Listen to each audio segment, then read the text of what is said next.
ज्याचा रुबाब राजेशाही, सुट्टा बुट्टात रोजच राही.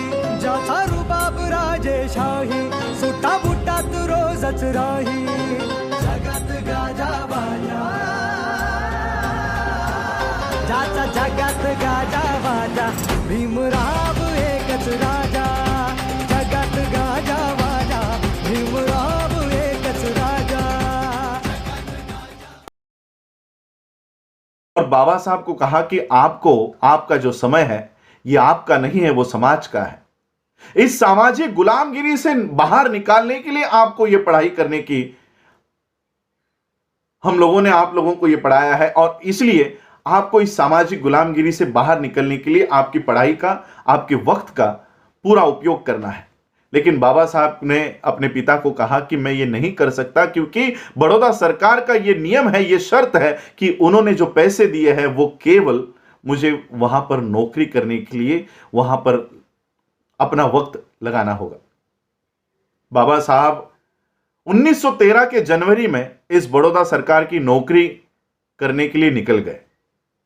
बाबा साहब बड़ौदा जाने के बाद बाबा साहब के साथ क्या हुआ ये आप सभी लोग जानते हो, लेकिन मुंबई में उनके पिताजी के साथ क्या हुआ ये बहुत कम लोग जानते हैं.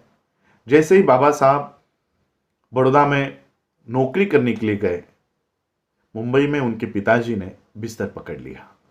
वो बीमार रहना शुरू हो गए और केवल बाबा साहब के साथ क्या होता होगा, मेरे बेटे को क्या क्या सहन करना पड़ता होगा, यह सोच सोचकर वो इतना बीमार हो गए कि 9 दिन में ही बाबा साहब अंबेडकर बड़ौदा में जाने के बाद एक टेलीग्राम उनके पिताजी के बिना बताए, क्योंकि राम जी नहीं चाहते थे कि मेरे बेटे को मेरी वजह से कोई तकलीफ हो और वो अपना काम छोड़कर मुझे देखने के लिए आए.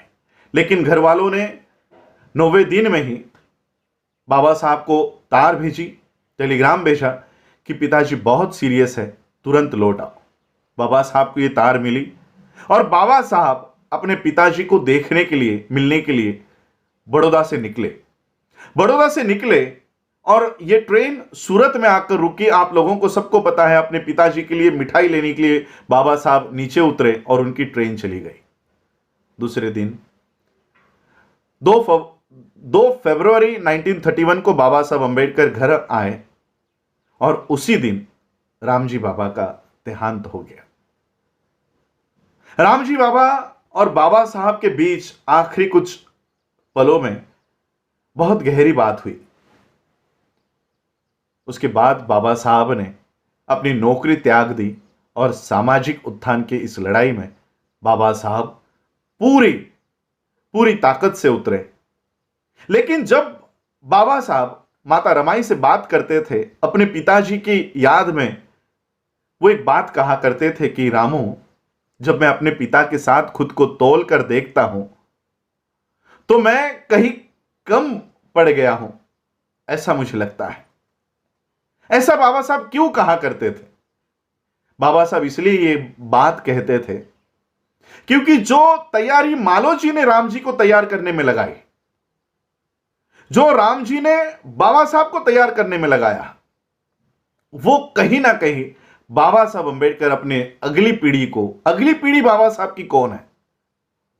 क्या बाबा साहब के बच्चे और बाबा साहब के नेफ्यू ये बाबा साहब की अगली पीढ़ी थी? नहीं, ये पूरा समाज बाबा साहब की अगली पीढ़ी थी.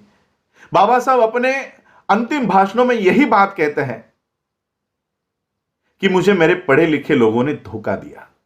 वो इसलिए कहते हैं क्योंकि बाबा साहब ये मूवमेंट, जहां तक बाबा साहब ये कारवा लेकर आए थे, ये कारवा अगली जनरेशन को देकर जाना चाहते थे. लेकिन अगली पीढ़ी बाबा साहब अंबेडकर जी के फैसिलिटीज को लेकर खुश रह रही थी, लेकिन बाबा साहब की मूवमेंट को आगे लेकर जाने के लिए आगे नहीं आ रही थी. और इसलिए बाबा साहब ने व्यथित होकर ये बात कही कि ये कारवा मैं यहां तक लेकर आया हूं, अगर हो सकता है तो इसको आगे लेकर जाओ, लेकिन पीछे लेकर मत जाओ. और इसलिए बाबा साहब